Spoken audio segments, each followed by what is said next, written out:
a unique experience. So all of these producers have a very different understanding and a very different day-to-day experience with mountainous viticulture and with grapes grown at altitude. So we've got various heights to talk about tonight. We've got different slopes, soils, grape varieties, and of course wine styles to boot. So each speaker will have their own individual take on the benefits, the challenges of their own region. So it should be a seriously interesting evening, and one that, as an MW Stage 1 student, I'm absolutely thrilled to be able to host, because I'm just going to sit here and absorb some knowledge. So I will introduce everyone properly in a moment, but we've got Fauzi from the Lebanon, from Portugal, we've got Charles Symington, and from Argentina we have Dr. Laura Catena, pardon me. So thank you everyone for joining us. I will allow you a proper introduction in just a moment. Please allow me 1 minute whilst we quickly whiz through some housekeeping, because it's very important, if you haven't joined, to get the most out of this evening's session. We are going to discuss some pros and cons and things towards the end, and hopefully get a bit of debate going, but I do encourage you to ask questions throughout. The reason I say that is we're going to hopefully, lovely Catherine behind the scenes is going to weave some questions into the session. So use that Q&A button. Don't be afraid. I know some of you have already emailed us in questions, so thank you for that. But please do feel free to send us those questions, and we'll weave them into the discussion and get some nice conversation going. If you are struggling with any of the tech this evening, you can use the chat button and address the tastings team, and that will send a direct message to Catherine. If you can't even do that, please email tastings@the Society, and she will be able to sort you out. We've also, as I mentioned, got multiple speakers this evening, so you can swap your view from speaker view to gallery view. If you haven't done that before, it's normally in the top of one of your corners on the screen, or if you're on a tablet, you can do it by swiping. You'll either see one face or four faces, depending on how you want to view. But of course, anything else this evening, letting us know where you are, what you're drinking, if you've traveled to any of these destinations, please do pop it in the chat. We'd love to hear from you. You can let us know what the weather's like. I've just said to Catherine, it's just my luck. It's been grey all day, so I've got the big lights on so that you could all see me. And the sun has just come out at about 6:25 here in the UK. So hopefully you can hear me and see me. And we've got people dialing in from all around the world. So if at any stage you can't hear or see them, then please do shout. So without further ado, and sorry, we're running a tiny bit behind already, but I would like to introduce Fauzi, who's going to give a bit of an explanation about where he's dialing in from, and also about his wine. So Fauzi, good evening and welcome. Hi everyone, thank you, Anna. So just a reminder, please, Anna. So if you guys, yeah, just give me some. Just literally a short introduction at this point, Fauzi, because we'll go into the deep dive in a minute. But just where you're based. So where are you in Lebanon? What style of wine do you make? And a little fun fact about what you've been up to today, perhaps. Okay. So hi everyone. I'm so happy to be part of this beautiful, so long awaited event. I mean, I think Anna planned this event probably 5 months ago. So I'm from Lebanon. I'm a winemaker in Bekaa Valley. And if you don't know Lebanon a lot, Lebanon is in the Middle East, bordering with Syria and Israel. And we produce wines since, I would say, more than 3,000 years in this country. And we have some historical facts that says more than 4,000, 5,000 years. And we know a little bit the importance of the facts in Lebanon, that we have the temple of Bacchus, who's the god of wine in Baalbek, built since probably 2,500 years. And in the Bible, Jesus Christ transformed water to wine in south of Lebanon in a region called Catena, Galil. And we still have a lot of evidence about the old producing wines in this region. So I used to own a beautiful title 15 years ago as the youngest winemaker in Lebanon. I started at the age of 26 to manage the winery of Domaine de Tourelles, which is part of the family.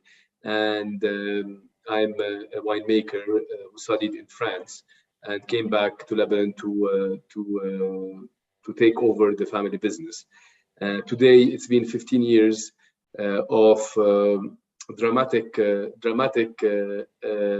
actions in the country. You all know, I don't want to be negative today, I just want to be positive today, but you all know about Lebanon and the problems and all the issues that we're facing. But it's been 50 years of activities and development and evolution in Domaine Tourelles and in my experience. So I have to tell you something, and sorry about being a little bit how I want to say lucky in front of our fellow winemakers, Laura and everyone, and Charles, that I literally live and work in the best terroir for any dream of all the winemakers in the world. Why? I love all the terroirs in the world, but it's the dream to work in a terroir where is 300 days of sun, freshness because you are in 1,000-meter altitude, surrounded by mountains, healthy weather because it's dry weather. We don't have any pesticides needed because it's 1,000-meter altitude with sun, so it's very dry. Diverse soil, windy, which is ventilated, and I would add a bit of salt and pepper, which is coming from a region where everyone is unexpecting what's going on. So we have good wines. So I'm just giving a joke that we live in a dream area for any terroir of any winemaker, where you don't have to, break the rules to be able to have good alcohol. We have the sun, or break the rules to have acidity. We have the altitude. So just couple of tips before you enter to the details of the technicalities of the region we have, but I know you all have the same. You all have great terroir, high altitudes. We are talking today that we all share the same dream for any winemaker about this, and we will go further by details. Thanks a lot, Anna. And thank you, Fawzi. It's fighting talk, I think, there. We'll see how Laura and Charles fare up to whether they have the perfect terroir for their wines. But thank you, Fawzi. That was a fantastic introduction. I'm sure Laura and Charles and everyone will agree that high altitudes is the best terroir ever. Absolutely. I think before I'll allow everyone to introduce themselves a little more, but the reason I picked you three speakers in particular is not necessarily that everyone has the highest altitudes or mountains. You have a combination of some or the other, or in Laura's case, sort of both. So to give members a little bit of background, Fawzi from Domaine de Tourelles has a sort of bowl, I guess we could describe the Bekaa Valley. Some flat areas, lots of lovely flat areas, but as he mentioned, at a high altitude. Charles is almost the other end of the spectrum. Charles has these incredibly steep slopes, but what that affords him is not necessarily the height of the other two speakers, but this huge variation between plots that he will tell you about shortly. And then Laura has a little bit of both. So Laura has this incredible altitude alongside steep slopes and lots of aspects and all those sorts of things. So I will let them do the talking though. That was just to give you the context. Not everyone here is the same. We've tried to pick three people with very different experiences. So I will hand over now to Dr. Laura Catena. And Laura, if you could do the same again and give us a little brief intro for members who weren't here a few weeks ago when you did a talk with Toby on who you are, the wines you make, and a little bit about where you're based. Well, first of all, I agree with Fawzi that the high altitude, dry climate is quite a good place because it's easier, and farming, being a farmer of any sort is already very difficult. You have frost, you have hail, you have all these bad things that they didn't happen yesterday, and now they're happening. And on top of that, I think, what Fawzi says is being in a country where there's, things happening like political and, nearby, wars and things like that adds to the stress. In Argentina, fortunately, we haven't had a war. Now, I don't want to talk politics, but Europe. Whoever would have imagined this? In Argentina, we've had 3,000% inflation. I have my friends in the US complain about 10%.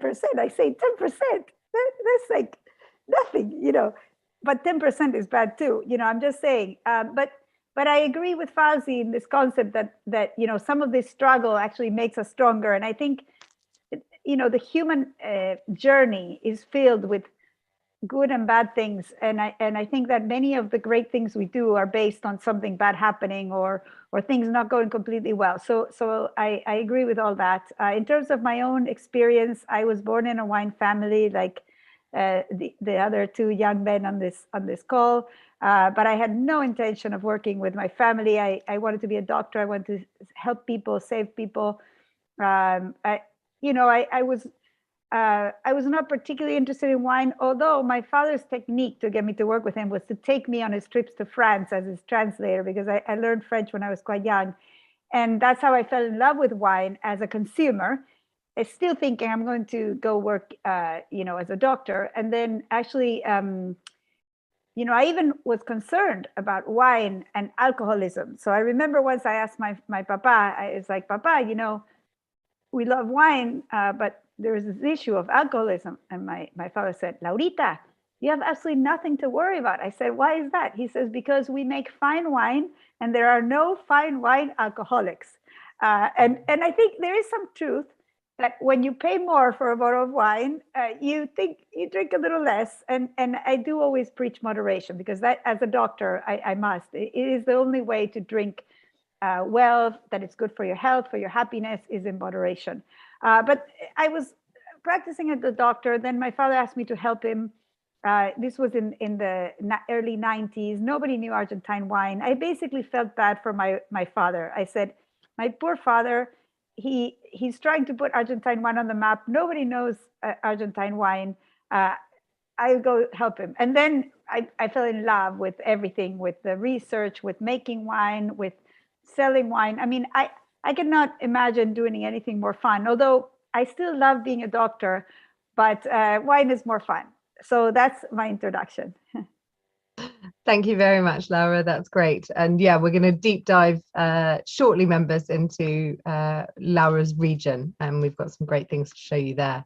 And then last but certainly not least, thank you for being so patient. Charles, I would love to hear from you and a little introduction on where you are, the wines you make, and yes, any facts or stories you'd like to share with our members before we kick off.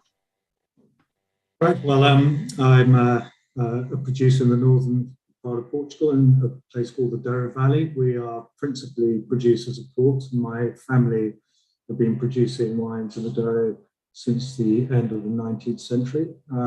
So I'm the fourth generation of my family in the business, and the fifth generation have started in force. We've got about 7 members of the fifth generation working. I'm one of the 3 dinosaurs still left of the previous one.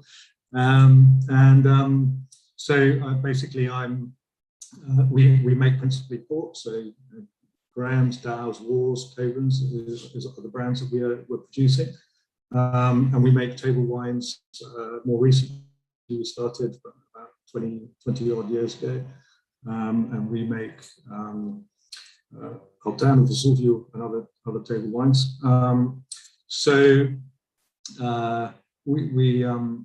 We have various properties in the Douro, and as was mentioned earlier, our properties don't have necessarily the altitude of the others, but we have extensive variations in altitude in our vineyards. So the vineyards in the Douro Valley start at around 100 meters of altitude and can go up to 400 to 450 meters of altitude in the same property.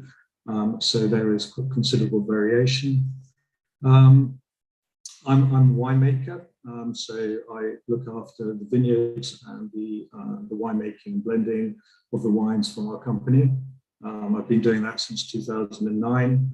I took over from my father, who did the same sort of job for about 40 years previous to that. So I was fortunate enough to learn with someone with a tremendous amount of experience, which is always quite useful if you're producing wines that are going to be aged for a long time.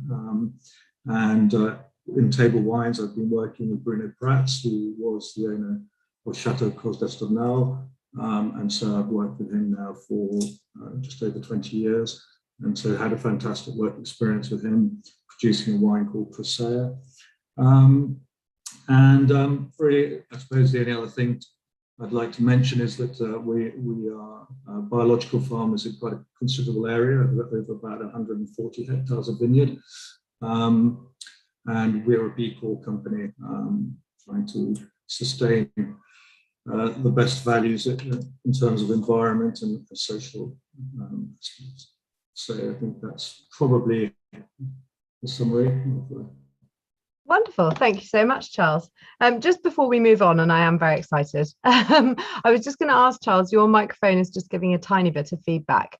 Do you mind just, if you click the little arrow button next to the microphone, there might be a spot where you can click audio settings. And if you'd be able to just turn your microphone up ever so slightly, I think it might catch your sound a little better. But we can hear you. Oh, where would you like me to do that? Just on the microphone on the bottom left of the screen. Yeah. Sorry, members. If you click on the arrow, then audio settings, and then if you just turn your microphone up a touch, I think yours is slightly lower than the other two speakers, so we're just getting a little less sound from you. Wonderful. So we have a lot to get through, members. That's the sort of iceberg, the tip of the iceberg is what we've got there. Kindly, Charles, Laura and Fauzi have all sent me plenty of information before, which we've managed to collate.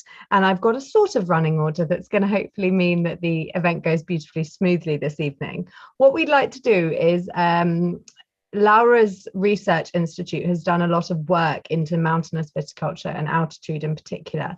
And so what we're going to do is Laura's going to talk us through a few of her slides first, and that should really give everyone some great context and a little bit of science, and then we're going to go to Fauzi and to Charles and discuss the sort of geography, the geology, the soils, all of those sorts of things, and how that influences the production of grapes in their area. So Laura, I think we've got Catherine behind the scenes able to share your screen. So feel free, if you want to just talk through them, then you can, or if there's anything you want to flag in particular, she's very familiar with them and she can jump right to them. So I'll hand over to you, Laura. Thank you. Yes, thank you. Thank you very much, Anna. So I don't see anything yet, but okay, there we go. Okay, so this is just a map of Argentina. Remember, we're the triangle in the bottom part of South America, and wine is made over around 2,000 miles. So that's quite a bit, going from the north, from Jujuy and Salta, all the way down to Patagonia. And the next slide. And all these vineyards, by the way, are right by the mountain. So the Andes Mountains, kind of divide. Oh, here you see some of our vineyards. We have the mountains to the west. Buenos Aires, our main city, is, about an hour and a half on a plane towards the Atlantic. And then this is, where our vineyards are flanking the Andes. So they're very high altitude. In Mendoza, they go up to around 5,000 feet, so 1,500 meters. But if you go further north in Salta, which is, more closer to the tropics, then you have to go higher because otherwise it would be too warm. So there you have vineyards, up to, 4,000 meters elevation, around 10,000 feet. And then if you go down to Patagonia, where actually they have a lot of wind, which is something they talk a lot about, going on what Fauzi said about it's easier when you have wind to farm organically. But they're more flat, so they don't have some of this impact of the altitude. So the next slide, and those are just some of our vineyards. So here, this is something that I like to show people who know wine from Europe, because it kind of shows how dramatic the differences are because of the altitude in terms of what you can grow, how you will farm, and how close these vineyards with very different terroirs are to each other.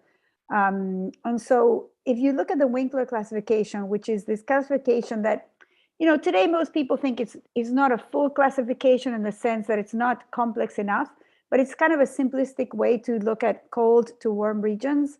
And what you do is you add the degrees over 10 degrees Celsius for the 6 months before harvest. And that allows you to compare regions and to know, so for example, where you might plant Chardonnay or where you might plant Syrah, which is a much warmer climate variety. So if you go from region 1 to 4, you see all the way to the left, then the classification is cold to warm. And then the some degrees, just ignore that. That's just a bunch of numbers. And then maybe go all the way to the right to the international areas. And this is very bad, Anna. I've told my team that can remember this for the next time. If I'm speaking with other people, that we should have Lebanon and Portugal there. I'm very embarrassed, my friends. We had it. We had Becca Valley. I don't know what happened. I'm so sorry. We oh no, are you serious that you? I swear, yes. Because I am always very embarrassed because I certainly, I usually include other regions, but this was the one I used for, we were doing like a lot of sommeliers that were French. So I was like, okay, we'll have many French, but believe me, I didn't mean that. Fauzi, Charles, please accept my apologies. Don't worry, Laura. Don't worry. Okay. But you probably have vineyards in more than one of these regions. So, but the interesting thing is you go all the way to the right, international area. So you see Burgundy and Champagne. And, the warmer part of France would be, Châteauneuf-du-Pape, Languedoc, in the south. And if you try to go from one to the other in France, you'll be in a car for 7 hours. In Argentina, to go from Gualtajari Highlands, which is closer to Burgundy and Champagne, to Lulunda, you will be for 1 hour in the car. And this means that we have very, very different temperatures, very close to each other. And so maybe show the next slide. And the interesting thing is that not only do we have the temperature differences, but we also have different soils. So for example, in the higher areas, these are alluvial soils. So this is a map so that you see the mountains. I think it's interesting to see how close the vineyards are to the mountains. And the names of the places, I would say, if you can remember Mendoza, which is like our California, that's already like a very, very good. I would be very, very happy if people can remember where Argentina is and Mendoza, right by the Andes, the names of the regions, Uco Valley, all those things. I mean, I think today you have everything on your phone. As long as you remember the wine you liked, that's all good enough for me. So maybe show the next slide. So, this is at the Institute, the Catena Institute, we do many microvinifications to study the different terroirs and the different altitudes. And a lot of what we do in the vineyard and winemaking has been led by research because, and this has a lot to do with climate change. When we made this change to the higher altitudes, we were mostly looking for cooler climate. And that was because a friend of mine in France, and my friends Charles and Fauzi will relate to this, but Fauzi I know has worked a lot in France. We once took a Cabernet from one of the traditional areas in Argentina to a Bordeaux producer that's very famous. And he was tasting the wine and I was there, I was still just a medical doctor, just going with my father. And he says to him, oh, this is a nice wine. It makes me think of a wine from the Languedoc.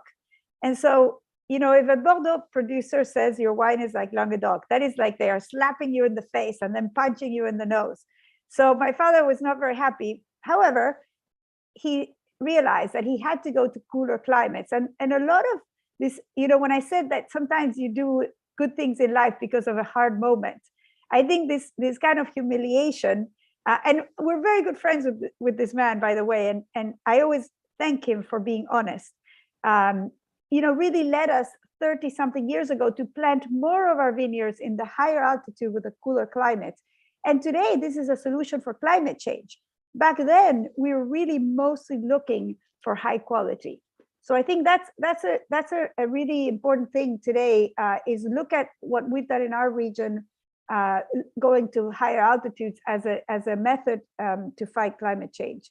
And then the next one, I don't know when, Anna, okay, maybe skip this one. I want to show the one about the soils because is that one here? Maybe next. Yeah, there is the soil one just coming up. Yeah. I think it's after this. Yeah, and then after that, I think I'm good with the basic thing. So if you see here, you see stones and calcium carbonate and sands and clay and loam. And this is an oversimplification, of course, because you sometimes will have a lagoon further high up where you have more clay. But the interesting thing with our region is that also the soils are different in addition to the climate, because you get the bigger stones and more of the calcium carbonate, the limestone, higher up. And so that's where you need to do so much research, which I imagine, I know that the Symingtons do a lot of research too, in these different parcels and the different hillsides. I think this is something that I don't know how many consumers understand, how the taste of terroir is so incredibly variable. And if as a producer, you don't understand which places give you different flavors and you just mix everything together, you could be really losing some of the greatest beauty in your vineyard. And so I think that this constant experimentation, research, tasting, really trying to understand the small parcels, whether they're at high altitude, different soils, terrace, whatever it is, to me, that's what really distinguishes the great producers from the good producers. And this is where I think family wineries have a real advantage. I love what Charles said, that, he worked, his father did the job for 40 years. I mean, his father told Charles more than to anybody else, because he really wanted him to know everything. And I feel the same way with my father, like he wants so badly to not forget to tell me everything. And that's a beautiful thing because it's so complex. That's wonderful, Laura. Thank you so much. Whilst we're just on soils, because I think it's a good point, what we'll do is if you finish up on soils, then we'll move over to Charles, if that's all right. But I have to say, I'm fascinated by this slide. Oh, yes. And I didn't talk about sunlight UVB, but we could talk about that later.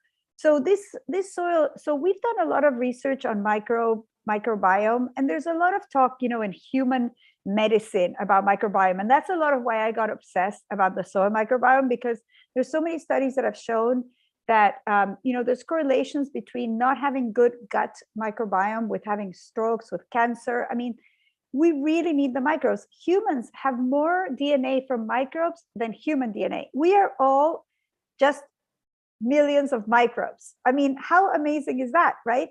And so plants, we're all related. They survive because of the microbes in the soil. And I think that the taste of place is not just related to the water content, or is it gravel, is it limestone, is it silt? Because you can make great wines in so many different kinds of soils.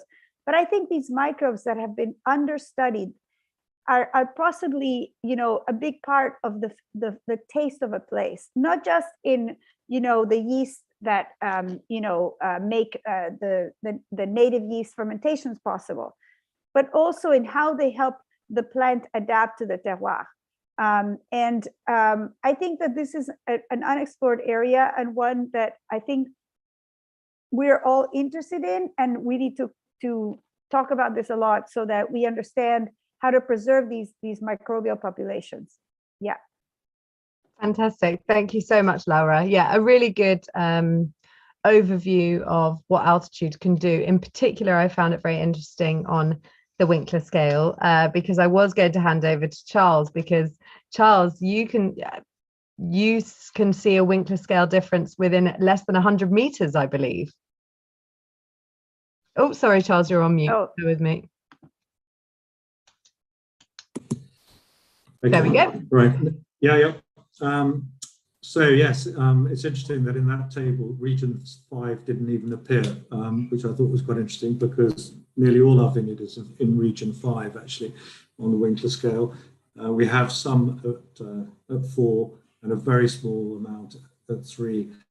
So, we are definitely at opposite ends of the spectrum in that respect. And the Douro Valley is a location which has, principally a Mediterranean climate, with Atlantic influence. And what it does have in that respect is very varied climate from one year to the other. So different harvests are quite different in their profile. And so I think that is one thing that makes a considerable difference. And also, basically, due to the fact that there's quite a lot of variation from one harvest to the next, one of the great things about the Douro is that not only does it have altitude variation, but it has exposure variation. So there is an enormous variety of different situations. So you can either be getting fruit from low-lying sort of south-facing blocks, or high-lying east-facing blocks or north, and therefore the different types of wines we can get within a single property are really quite considerable. And yeah, I mean, basically in the Douro, that we can be looking at between 10 and 15 days difference in harvest time between blocks that are down at 100 meters and the same variety at the top of a property. So we will be, picking in accordance with altitude and variety. We also, the Douro is a little different as well in some respects. And I particularly became aware of this when more recently we started producing wine in the Alentejo, which is in the south of Portugal, and where we have vineyards at about 500 meters of altitude on flat vineyards, but nevertheless at higher altitudes than we have in the Douro, with more rainfall. And it's interesting that our varieties are very long cycle varieties. Touriga Nacional, Touriga Franca are varieties that are very much adapted to the Douro Valley and have, if you like, had a natural selection, and are really not found in many other places other than Portugal. Whereas, we do have some varieties that are more commonly known, which, for instance, Alicante and Tinta Roriz, which is Tempranillo. But it's interesting in the higher lying vineyards where we have Syrah in the south, the enormous difference in time of ripening between a variety like Syrah and Touriga Nacional. I mean, you're talking at least 3, maybe 4 weeks difference in timing because of the length of cycle. Touriga Nacional is perhaps similar in that respect to Cabernet Sauvignon, and so it's very much a late ripener. So altitude has a significant impact, and it allows for more gradual maturations and acidities that are often very interesting. And really, I think taking on from one of Lava's points is that there's no doubt that the different blocks have very specific characteristics, and we do selected harvesting of only parts of blocks, and mainly by vigor. We have infrared maps of our properties, and we select fruit depending on vigor as well as altitude. And really, one of the things that for us is, I think, perhaps different to a lot of other regions in the world, is that our yields per hectare are so low. We're looking at 3 tons per hectare in an average year. I mean, for instance, in 2020, we were looking at yields of around 2 tons per hectare, and so ripening for us is something, if you like, that's relatively easy, in so much that the plant doesn't have that much fruit to ripen. But the difficulty can often be whether the plant has enough water to actually work.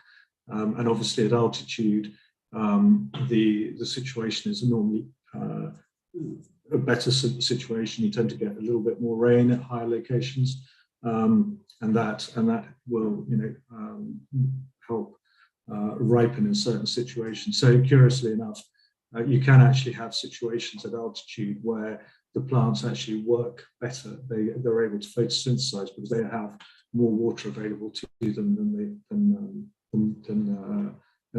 by the riverside or at low altitude. So a lot of different situations as far as our viticulture is concerned. I don't know if I answered your question. You certainly did, Charles. Thank you.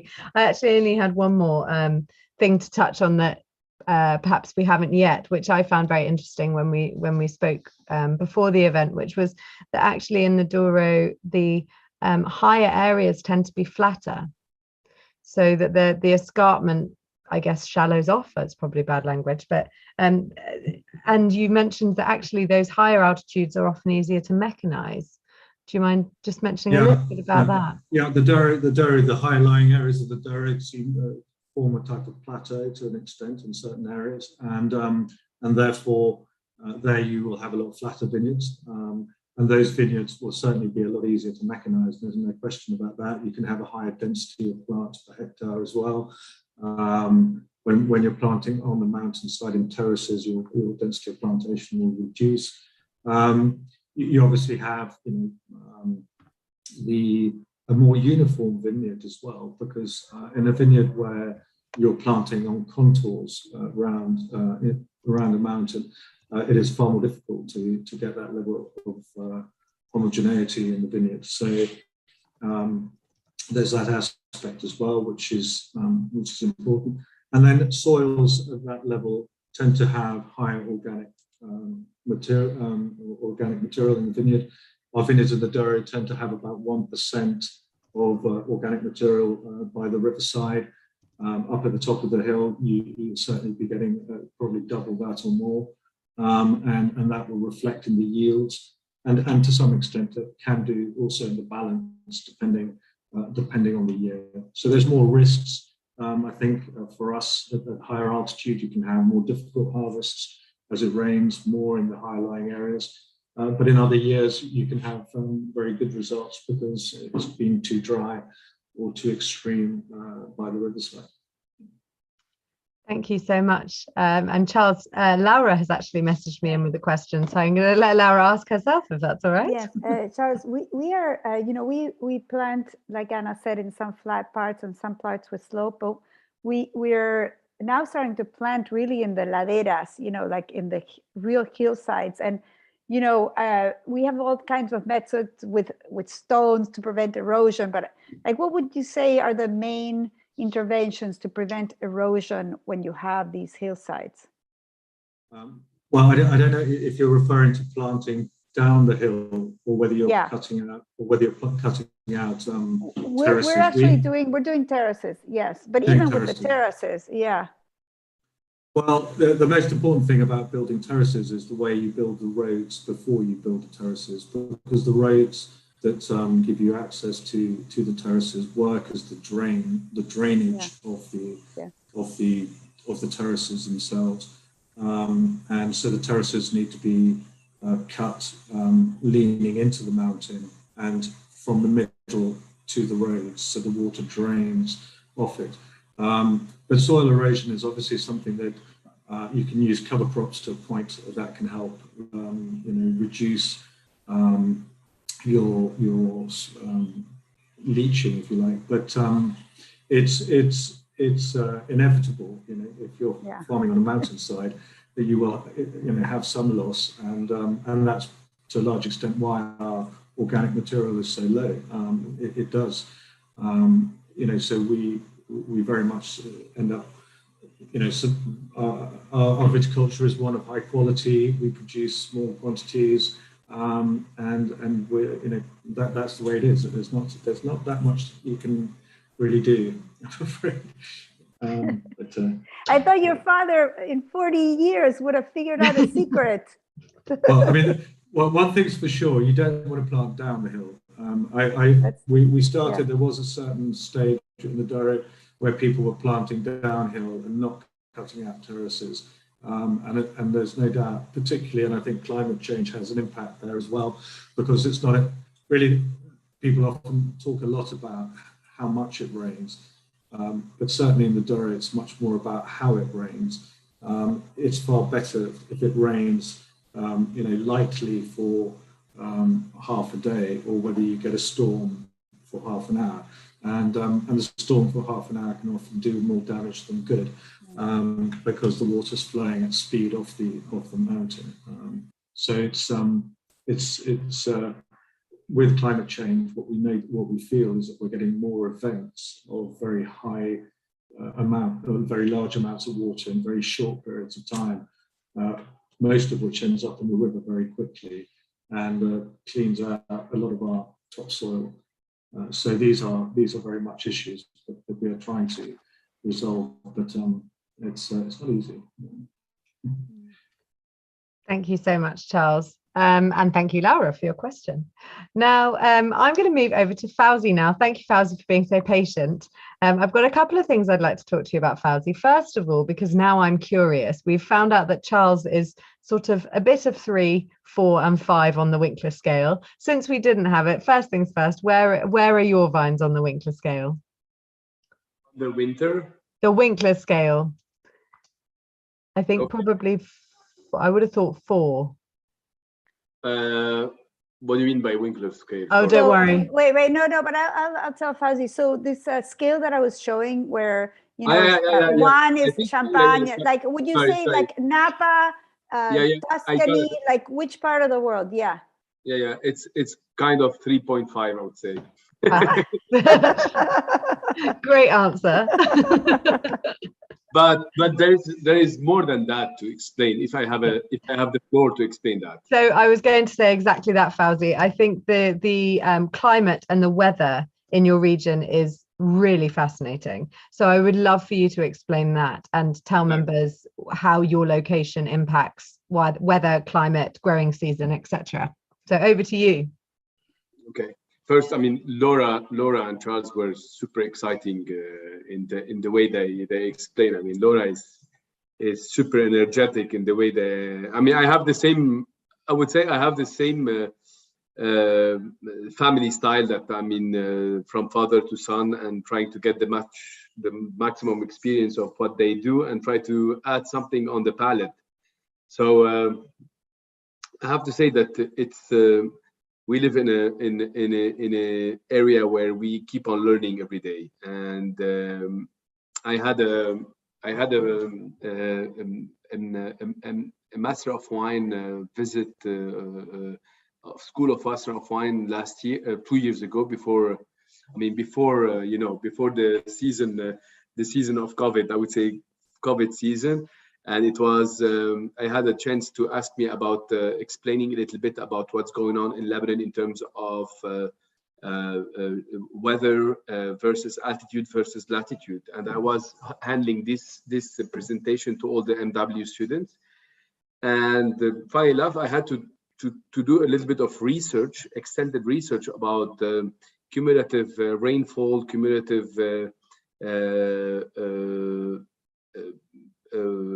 the sunshine, and I found a beautiful. We all know the source of the World Bank. They are very, very precise in their info and data for all the countries of the world. So I went and I searched. I got all the countries of the world, and I made a beautiful graph. I had to probably send it to everyone. Collecting all the data of the rain and the hot weather and the cumulative, which we call technically Uglin, and this is the Uglin, which is a cumulative temperature of the year, of mainly all the producing countries of the world. And I said I will see Lebanon where it stands in Lebanon, and Lebanon was in the average of all the countries. So I will explain a little bit about that today. It's important to have high altitude, but it's important at the same time and in our region, because we belong to the Mediterranean region. So we are not oceanic regions. We're more into Mediterranean, where we have sun, we have mild wind, but we don't have, I would call it, crazy summer, because I come from a country where it stops raining since June, I would say mid-May, until September. And when it starts to rain, for us, it means school time. So for me, it was always like that, school time, which means the winter. We never had any rain during June, July, August in our life in Lebanon. And if happened, it means it's the end of the world. So it's something like, it's outside the calculation. So I was working once in Bordeaux, come on, I'm gonna say it, in Chateau Margaux. I was working in Chateau Margaux for a year and a half in 2005.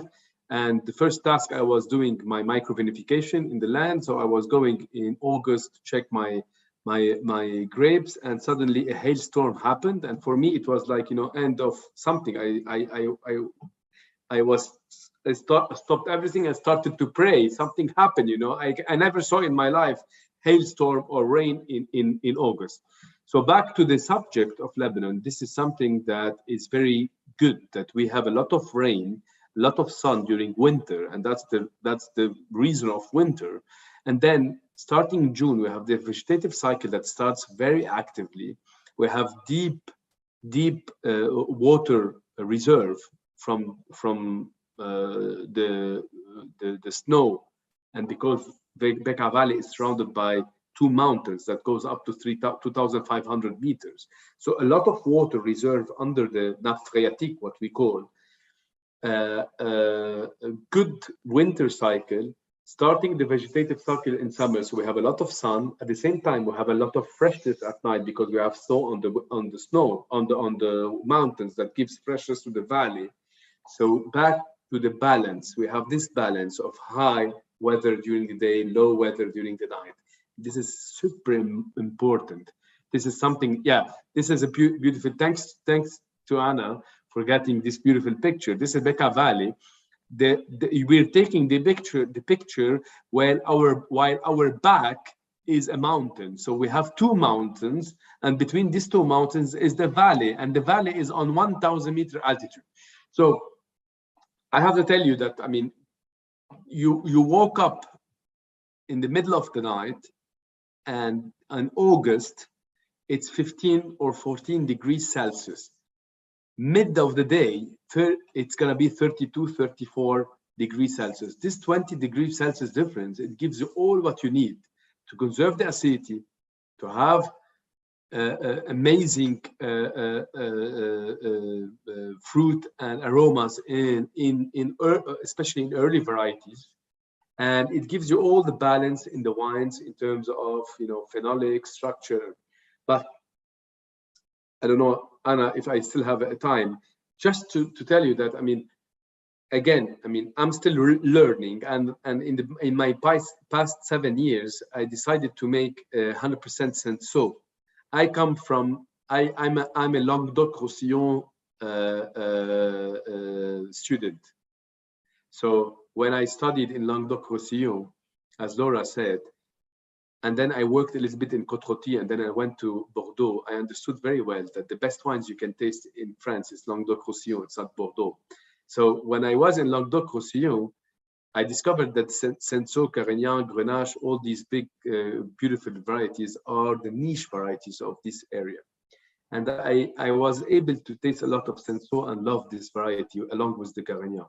So when I came back in Lebanon, the Senso was treated as the rosé wine, never as the red wine. So in 2014, with the help of some, you know, enthusiasts in the world that told me, why don't you be a little bit more, you know, aggressive in the way you produce wines? So I went to the 100% Senso, 1,100 meters, 70 years old vines. And guess what? I mean, it gave me so much structure, so much color, tannins, acidity, and it can beat a big Burgundy wine, Pinot Noir, because Senso, when the Senso is well made, high altitude, it gives you like a Pinot Noir, a concentrated wine. So yeah, altitude, it gives another room or chance to varieties that are underestimated in other countries. And this is what I am started to do in the past 5 years, when I took the Carignan and I put it in high altitude. I've put the Senso in high altitude, and now I'm doing the Grenache in high altitude. So 1,100 meters with Grenache, Carignan, Senso, Mediterranean varieties, with fresh nights, bush vines, especially bush vines. I'm a big advocate of bush vines. I hate espalier, beautiful espalier, but I like in Mediterranean areas in high altitude to keep the little bit of the humidity inside the bush. Trust me, you get beautiful balance, and the wines can perform differently than their mainstream. So I'm gonna conclude: altitude, hot days, fresh nights give you a different identity of many varieties in the world. So that's a subject to talk about it in a bit. Oh, thank you, Fawzi. That was really, really wonderful. And you talk with such passion about where you're producing your grapes. So it was lovely to listen to. Thank you. One quick question before we move on. We had a member send us a message earlier to say that he was very interested in diurnal range. And you have just touched on it, Fawzi, but I would love to hear from each of you, maybe starting with you, Fawzi, about what influence the diurnal range has on your production. And for members who are less familiar with that term, Fawzi has alluded to it already. It is the difference between the day and the night temperature. So Fawzi, I'll let you kick off. What has that diurnal difference done? Is it, you mentioned color, is it tannins? What does it do for alcohol? Do you get certain flavors coming through in some of the varieties? So for me, the most important advantage with the delta, I call it sometimes delta temperature, which is the delta temperature between day and night, is the balance. All what we need in life is balance, and this balance is very, very important, because when you get very high temperature during the night, because you're on altitude, on altitude you get tan for like 15 minutes, just you get tan, the altitude tan. In Lebanon we call it the altitude tan. You just need 15 minutes in the altitude to get the beautiful tan. So the weather is the high temperature is very impactful. You need a low temperature, otherwise you're gonna have very low acidity, you're gonna have very early varieties, high alcohol, you're gonna have a lot of tannins, you're gonna have unbalanced varieties. And this is why today, and I think Laura mentioned that, it's very important to study today the mixture of the components that we have: the soil, the weather, the exposition, how it's as Charles said, if it's side hill or not hill, and if the area gives you fresh lines. We need fresh lines, otherwise you're gonna get mashy wines, and that's what we don't get in Bekaa Valley because of the difference of the temperature. Difference of temperature is all what gives us beautiful wines. Thank you so much. Now, Laura, I think you're going to be quite similar, so I'll go to you first, and then Charles, we're going to get a whole different opinion on yours, particularly with the style of wine you produce. So Laura, have you got anything to add to Fawzi? Yeah. So, I mean, I think that a lot of the question depends on the variety you're growing in terms of temperature and sunlight. So that's an important consideration. And I think the cool thing about wine in regions where we've been making wine for hundreds, thousands of years, in Fawzi's case, and I think also in Portugal, is that you start picking the right varieties, you experiment, and you keep what works with the diurnal difference, with the heat, with all the conditions you have. The comment I would make is, for us, for Malbec in particular, for varieties like Cabernet Sauvignon, Cabernet Franc, we cannot be too hot, because otherwise, yes, we just get a bunch of alcohol, and we don't get, we can get even green flavors. Usually you get them from too cold, but you can also get them from too hot. The reason we like the cool nights is because, like Fawzi said, the vine rests and it doesn't use up its acids, which is called respiration. Vines can do that too if it's too hot. And so we need that in order to retain natural acidity. In the old days in Argentina, in some of the warmer areas, we used to have to acidify everything. Now, when we're farming in these places where you retain natural acidity, you don't have to acidify. And the wine tastes better when the acidity is natural. I want to make one comment about the high altitude factor of, I think we're talking about heat and we're talking about sunlight, and they're two very different things. So at very high altitude, we have very high UVB, the sunlight. And that actually, we've done some research that shows that over around, let's say, 1,000 meters. And yes, this slide, we get more polyphenols as a response. The vine is trying to protect the seed, even if it doesn't realize that it's not going to reproduce by the seed, because we're going to reproduce it by cuttings. But the vine thinks, I'm protecting my little seeds. And so it develops more tannins. And we did this really cool experiment where we were covering the light, but the temperature and everything else was the same. And we found this phenomenon from sunlight intensity at high altitude. Yes. Laura, just quickly, how does that translate into the wine for members that might be less familiar?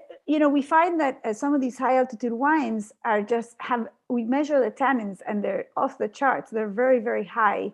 And we think that is somewhat related to this effect of the sunlight. Yeah. Yeah. And so this is more concentration and maybe aging potential. But because the climate is so mild and, we have the mix of sun and cool climate, we still get the ripening and we don't get green tannins. So we get a lot of tannins that are, polymerized, that are very tasty. So you get ageability, but still you get wines that are good when they're young, which my father was once told, actually by a journalist in UK, that was impossible. That if your wine tasted good when it was young, it was not going to be able to age. And I think high altitude wines can have both. They can be delicious when they're young, but also age very well. Wonderful. Thank you so much, Laura. Yes, I was pleased we covered UVB. I was going to ask you about it otherwise. So thank you for doing that. Now, Charles, over to you, because you've got other things influencing your climate and other things sort of affecting the outcome of your grapes. But also you mentioned to me in the research that actually you've been struggling to you have a vineyard at 620 called Tapadina where you're producing white grapes, which we actually haven't really talked about so far, but also I think you also mentioned still wine production versus the production of port. So I wondered if you could explore a bit the weather and table wine production versus port production, please. Oh, you're on mute. Sorry, Charles. I am on mute again. Okay. Yeah, sorry, this is a massive topic, and there's so many variables, on this issue. And I think just going back to what was being spoken about before, which is the amplitude of temperature between night and day. I've no doubt over the years that it's something that I'd always heard about. My father's always spoken about it, but there's no question of doubt that certainly in the Douro, if we have cold nights and warm days, the phenolics and the color in our varieties starts to become, if you like, available. So the point is that the skins start to get thinner, and they will do that more easily and quicker if there's an amplitude of temperature, and that amplitude of temperature. So for the phenolics for us is very good, and in some of the great years, that's something that we often have is this amplitude of temperature. It may also, and it's certainly an area which I think in theory is thought not to be the case, but I think in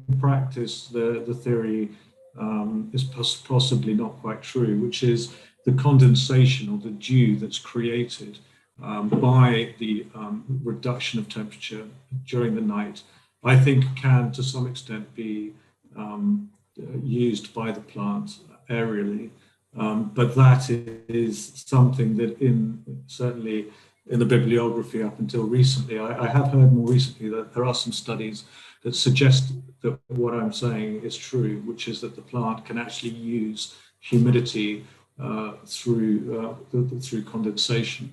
And again, as we are in a region 5 and in our vineyard, in our region, rainfall is very low. Plants can make use of very small quantities of water. It's amazing how much difference a small quantity of water can make.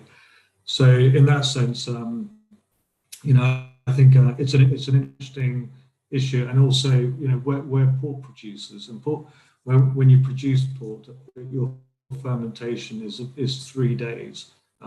That's all, because you have to fortify the wine. The sugar in port is the natural sugar from the must, and therefore the fermentation has to be stopped halfway through. So the level of ripeness and the ease of extraction of polyphenolics has to be very high. It has to be very easy to extract to achieve the type of structure that we're looking for to age wines, often for 20, 30 or more years. So our requirements in that sense are often different to many other regions. Having said that, as table wine producers today, we also do produce Douro table wines. We do have the opportunity to to see the other side of the coin, if you like, and have very long ferments with macerations of 20 days or more. So which allows basically to pick at a slightly different time. Although I think also, I think as everybody knows, I mean, basically the flavor and the aroma, or mainly the flavor, is what is coming through at the very final stages of ripening. And so inevitably you need to take the ripening process to a certain point. Otherwise you won't get the complexity and the depth and concentration that you're looking for in great wines. Thank you so much, Charles. That's fabulous. Yes, you have got double challenges, I think, in the production of two very, very different styles of wine. Obviously, several styles of wine. But thank you for that. So I'm conscious of time, and I do feel like we've very much explored lots of pros and lots of exciting things about altitude and mountain viticulture. I do think you've been very honest and genuine with me in your answers about the we won't call them cons, but the challenges of altitude viticulture. So Fawzi, if we could go back to you first, and we don't have to spend long on this. I think it's just interesting for members to hear that it's not all sunshine and cool nights and the perfect environment. As much as you admit that it's the perfect place for you, Fawzi, you have sent me some challenges. So if we start with Fawzi and then we'll go through to Charles and to Laura afterwards. Well, basically you need the answer related to altitude. So because I mean everything is sunshine in our country, so I want to keep the sunshine tonight. So, but I mean, I guess we all face the same, probably the same problem could be the hydric stress. So if we had a weak winter, if we had a winter with no good rainfall and snow on the mountains, we might have some hydric stress challenges, and this is a bit hard for us because we are on altitude. So if we don't have water and we are on altitude, which means we have the two extremes, high temperature and no water intake, we might have some low yield two early varieties that might be really early. And that's why, I mean, our trend now with some sensitive varieties like Cabernet Sauvignon, that we are trying to find always terroir that might have enough water to be able to secure a long cycle, because we all know that Cabernet Sauvignon main challenge is to have a long cycle, a complete cycle. Otherwise, we're going to have a very, I would say, veggie, herbal variety with a lot of tannins and acidity that is a bit bothering. Hydric stress, number one. Two, powdery mildew. We might face some powdery mildew in some dry areas with high altitude that gives us some headache, but it's not dramatic. But will I sound a little bit very positive, happy-go-lucky if I say, I mean, it's the altitude gives us a very minor headache. So it's positive about it because it helps us a lot control the weather, especially that we have dry summer. And hailstorm, it's not, if I say hailstorm, it's not only altitude, it's everywhere. When we have some spring episodes of hails, but in all, I think we have very low disadvantage in our area, and a lot of advantages that makes us always concentrate on Bekaa Valley as a terroir. Wonderful, thank you so much. Now, Charles, I will nip back to you first because Laura has quite an entertaining answer. But Charles, what are the challenges that you see? I suppose particularly just on the slopes as much as anything. Yeah, I mean, I think on the slopes, but even at the higher levels, you know, in the Douro, we have risks of lake frost, like you'd expect, I suppose, and which obviously is an issue. The fact that our vintages are more varied, perhaps, than in a lot of places. There's the weather's not guaranteed by any stretch of the imagination. At higher level, we have more risk of a wet vintage, which can be a challenge. And then I think that being the case, we also for the region that we're in, I would argue that the higher level is less consistent from one year to another, and so that makes it more interesting. But I mean, the high level locations in the Douro are definitely the locations where you can produce white. I really, by the river in the Douro Valley, in a region 5, you really won't be making any great wines. And so for sure, there's a massive advantage in that sense. You also get better yields at high level, which is, I think I mentioned that earlier, actually. That's another factor. Yeah. Thank you. And just before we move on, I did have one more thing. I'm just going to go to Laura in a moment. But you mentioned that at altitude, when we spoke, that you actually train your canopies higher. So tendency to have slightly higher canopies in the higher areas for better ripening and water availability. I wondered if you could tell us a little bit more about that. Is it a different training and trellis system from lower down the slope completely? Well, I mean, there's more water available in the soils in the Douro at higher altitude, and therefore that on the one side allows you to have a canopy that's higher, or let's say it's more balanced in that sense, and because your yields tend to be higher, and they can be considerably higher. They can often be close to double what you might get at low level. You need more leaf area to ripen more fruit, so you'd be looking to increase your canopy as far as possible within at a higher altitude.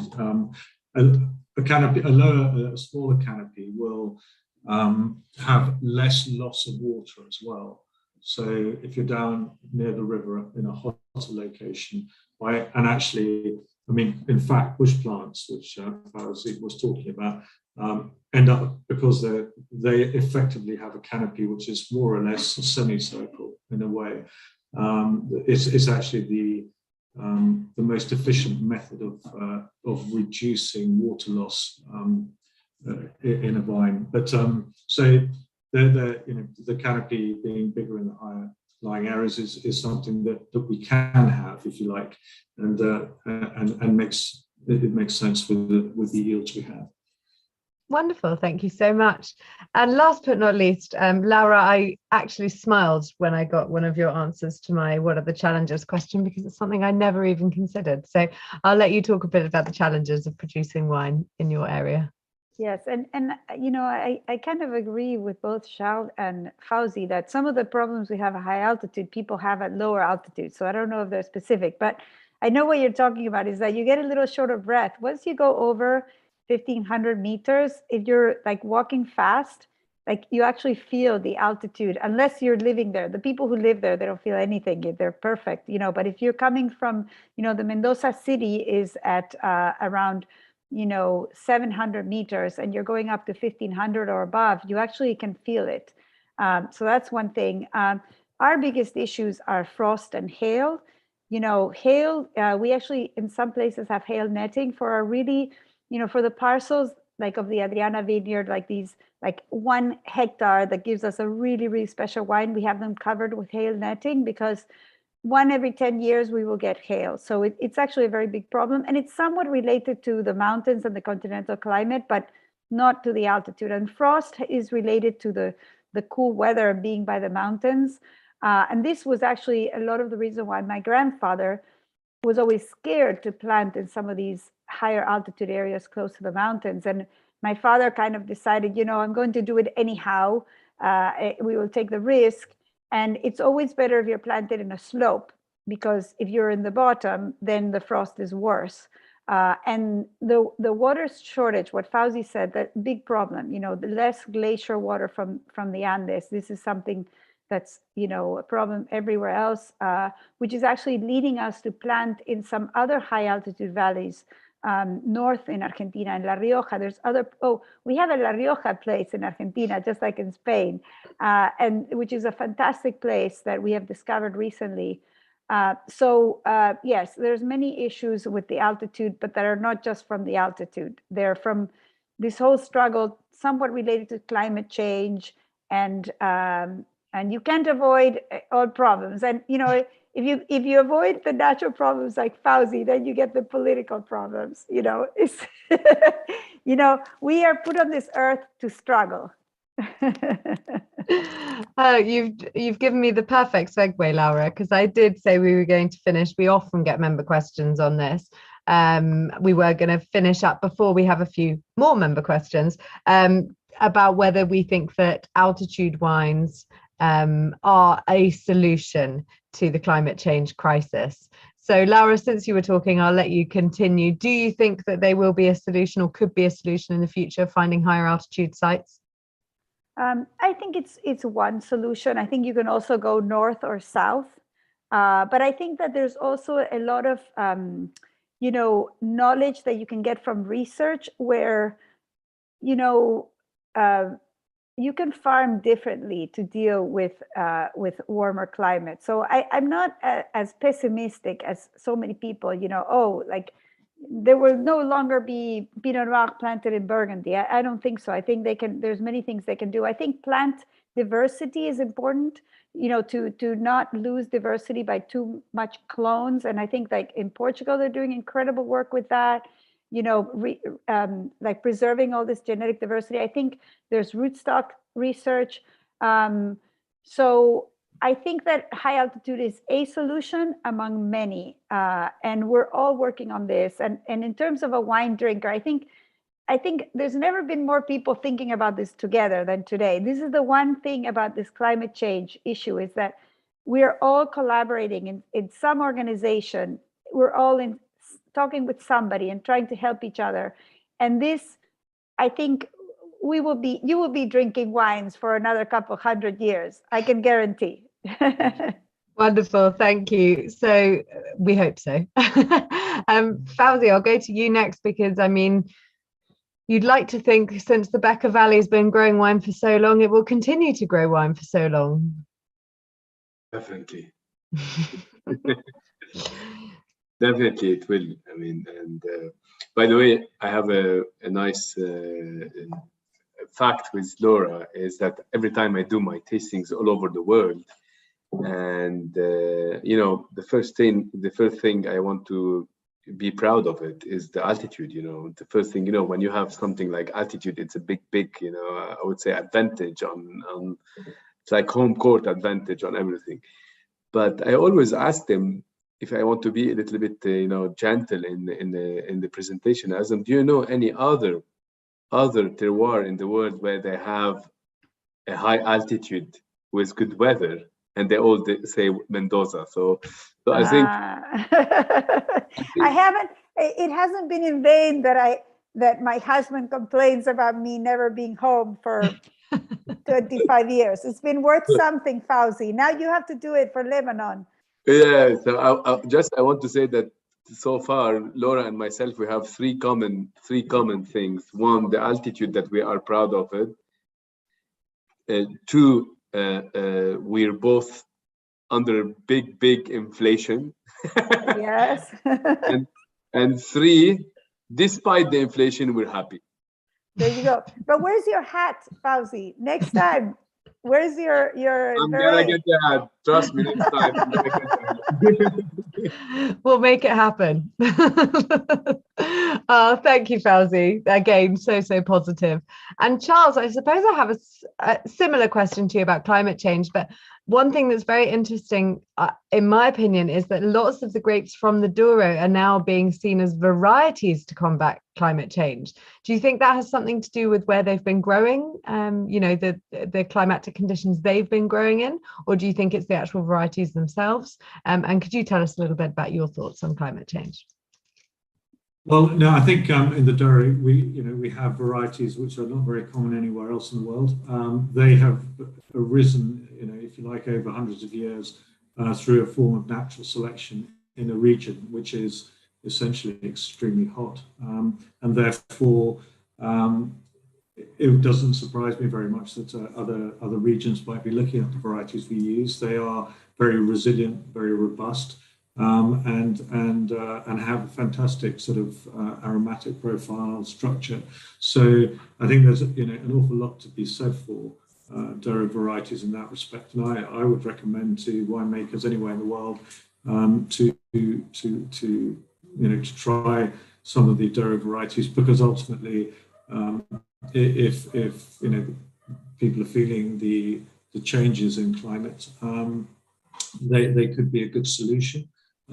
We're certainly feeling, the effects of climate change, as I mentioned before. I think we're feeling more events. We're altering the way we plant our vineyards, i.e., the more sensitive varieties to heat, and it's more the heat actually than the water, than the hydric stress. They are two different things, and heat is something that which gives us most problems, and unfortunately irrigation doesn't resolve that problem. What we need is rain, because rain has the capacity of reducing the critical mass of heat accumulated over a period of time. Drip irrigation will supply water to a plant, but the effects of heat are worse, certainly in our situation, than the effects of, well, let's say hydric stress you can resolve to a point with irrigation, obviously. And so there is that side to it. There's also the aspect of, vines really don't photosynthesize very much above about 32, 34 degrees C. They shut down. So obviously if you have high temperatures during the ripening period, your vine can be doing very little for a very long period, from 11 in the morning to 6 in the evening. It can be doing very little because other than dehydrating, which is frustrating. And therefore, climate change does create quite a few challenges in the Douro.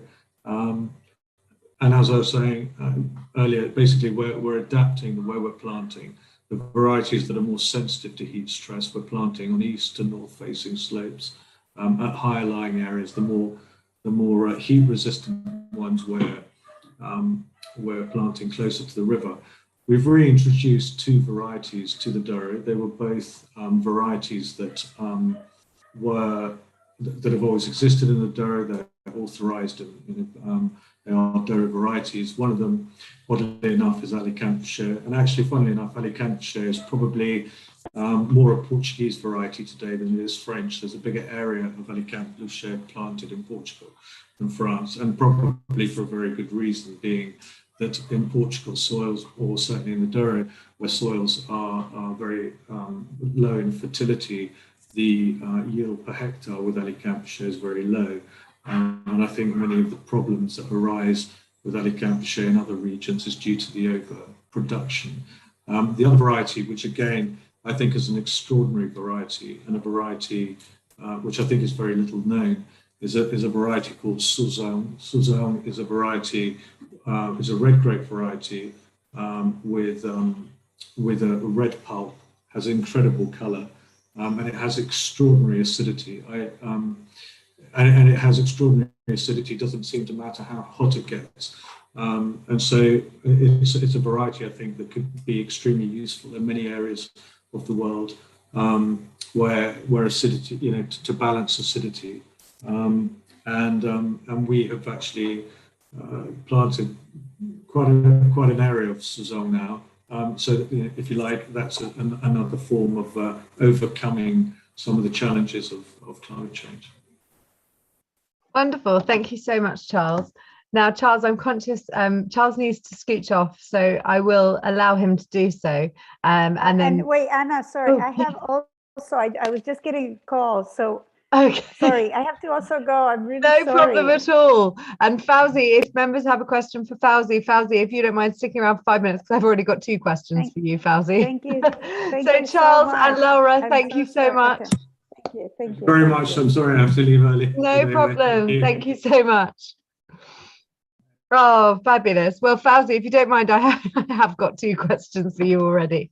So if you would be happy to just answer those, I'd be very, very grateful. We have had one member, you mentioned the wind earlier, but a member has asked, he's actually referenced the Mistral. You've obviously spoken about the Languedoc, and the Mistral members being a very strong wind that blows down and through the Rhone Valley, and influences hugely the production, and it's one of the reasons for bush vines. So Fauzi, do you have any winds in the Bekaa Valley that can be damaging to the grape varieties at all? Yeah, so I tried to answer the question, but probably I didn't type the send message. Oh, sorry. But in high altitude, and when we are surrounded in mountains, we have always the wind flow. So if we are not surrounded by mountains, we might have a lower impact of the wind. And the wind, what is the importance of the wind is that it just flush the bacteria and the microbes and all the main ambiance or environment for the problems and diseases. And the more you have wind, the more it can help you in both cases. When you have high temperature, to have high ripening factors, or when you have low temperature, you have more cold. So you know very well that the wind, it can amplify the status of the weather. So I think so far the wind is very positive. Yeah.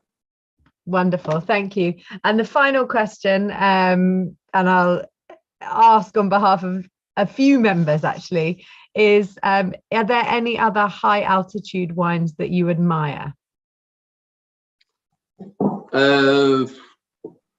I've tasted some not very high, but some medium high Pic Saint Loup, so in south of France, that are very compared to the surrounding region.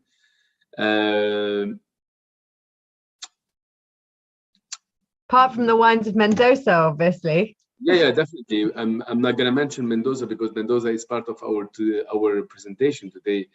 But honestly, I mean, when we talk about 1,000-meter altitude minimum, which is Bekaa Valley, for me, high altitude should be higher than 1,000 meters. And I didn't have these wines.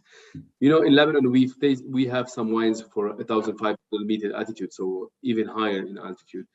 But definitely, I mean, people should try high altitude. It gets you much more exciting definition of all the varieties, and try, in my opinion, if some of our participants today wants a nice exercise, try to have a tasting of a low altitude or coastal area varieties, same variety on high altitude, and to check the difference. So Cinsault Languedoc-Roussillon with Cinsault Lebanon, or Cabernet, or Sierra Châteauneuf-du-Pape with Sierra Mendoza, or Pinot Noir. That sounds like a tasting I could organize, Fauzi. I'd like to. I'm ready. And to give members a bit of an idea, just before we finish up, Fauzi's talking about his view is that high altitude starts at 1,000 meters. There is a small sort of group, well, it's not small, but there is a group in Europe called CERVIM, CERVIM, that Fauzi may have heard of. It's the Centre for Research in Environmental Sustainability and the Advancement of Mountain Viticulture, long name. But it was set up to defend heroic viticulture. So it's any vines above 500 meters is where they put themselves, on a minimum of 30% slope. And to put it in context, only 5% of Europe's vineyards qualify, and actually half of those are in Switzerland and Portugal. So one of the reasons that we had Charles on today. But even, you know, Fauzi, your opinion is it doesn't start until 1,000 meters. And for most of Europe, that is unimaginable. So I can't put the Bekaa Valley in context enough for members about quite how high Fawzi is producing his wine. You know, I was born in Bekaa Valley, so I was born in 1,000-meter altitude. So I never, you know, and my first 18 years in my life was on the 1,000-meter altitude, and that was, you know, that was a plain. We used to call the 1,000-meter altitude as a plain because, and we used to call the 1,500 as a mountain. So can you believe that? on the valley of 1,000-meter altitude. Oh, well, Fawzi, thank you so much. Absolutely wonderful to talk to you, and our first Zoom event together. So it really has been a pleasure meeting you. I'm sure there will be more in our future. Thank you to Catherine behind the scenes as well. Thank you so much for members who've joined us tonight, and for everybody watching the recording afterwards as well. So without further ado, Fawzi, a huge cheers. I'm so gutted I don't have one of your wines, but it's going on the shopping list. Thank you so much, and lovely meeting you, Fawzi. You will have us visit in Lebanon soon, very soon. Anytime. Thank you so much. This was a brilliant event, Anna. Thank you so much for bringing it together. Lovely, lovely, lovely conversation. Have a wonderful night. Thank you, and you, Kendi. Good night, all. Bye-bye. Cheers. Bye-bye. Bye-bye.